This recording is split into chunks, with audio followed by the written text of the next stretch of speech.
Okay. Jesus, those fucking idiots, bro. All right. Let's talk about checks and balances when it comes to VR chat. Now, if you're confused on what the fuck I mean, I'm essentially telling your ass to weigh the negatives and the positives of knowing somebody. All right.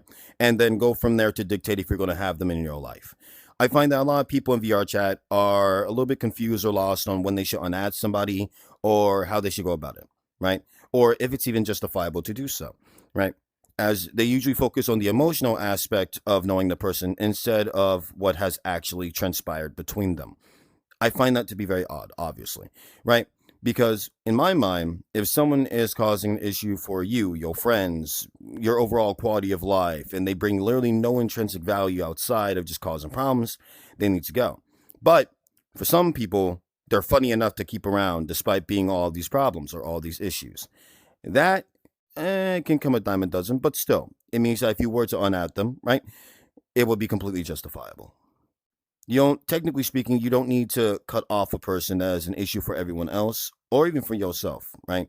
But when one does start up the actual mental state of should I keep this person around, at the very least, one should know why they don't fuck with something, not just not fuck with it.